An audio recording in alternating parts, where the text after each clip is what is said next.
आजची धर्मसभा तुम्ही ऐकली असेल, हास्यास्पद आहे, काहीतरी सोडून द्या बरळले असं म्हणून सोडून देण्यासारखा हा विषय नाही म्हणून गांभीर्याने आम्ही हे घेतोय आणि त्याबद्दल चर्चा करतोय.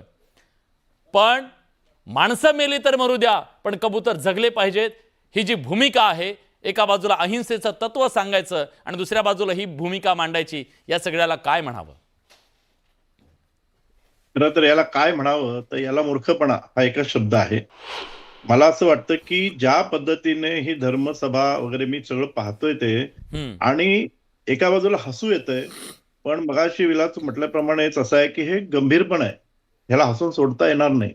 कारण इतका मूर्खपणा जर इतक्या जाहीरपणे होत असेल आणि त्याच्या मागचं राजकारण आपल्याला कळतंय नेमकं काय आहे. हा, म्हणजे जैन धर्म आज जो मानला जातोय तो हा जैन धर्म आहे का? मुळात मला याच्यावर शंका आहे की ही जी माणसं सगळी जी बोलत होती ना, ही जैन धर्म नाही. जैन धर्मामध्ये दोन गोष्टी आहेत ज्या महत्वाच्या आहेत. एक आहे अहिंसा आणि दुसरं आहे तर्कशुद्धता.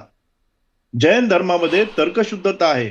जर आपण पूर्ण जैनांची फिलॉसॉफी पाहिली, जैनांचा विचार पाहिला, तर त्याच्यामध्ये जशी बुद्ध धर्म आणि जैन धर्म ही पॅरलल मानलं जातं, दोन्ही प्रवाह. पण जैन धर्म आज जे ज्या पद्धतीने मुनी म्हणायचं का, आता ते काय यांना मुनी का म्हणायचंच मला प्रश्न आहे. पण हे जे काही मांडतायत ना, हा जैन धर्मच नाहीये, हे राजकारण आहे आणि हा दबाव तंत्र आहे, प्युअर राजकारण आहे. म्हणजे जर तर्कशुद्धता हा जर जैन धर्माचा पाया असेल, तर या धर्मसभेमध्ये कुठेही तर्कशुद्धता नाही, इथे अंधश्रद्धा आहे. अंधश्रद्धेला जैन धर्मात थारा नाहीये. दुसरी महत्वाची गोष्ट, ज्या पद्धतीची जी वक्तव्य झाली ना, ही सगळी अहिंसक होती. म्हणजे अहिंसा फक्त जाऊन मारणं नसतं, तर अहिंसा हा दबाव पण असतो, आक्रमकता असते. ही आक्रमकता जैन मुनींनी दाखवणं हा जैन धर्माचा मी अपमान समजतो, हा जैन फिलॉसॉफीचा मी अपमान समजतो. हा एक भाग. दुसरा भाग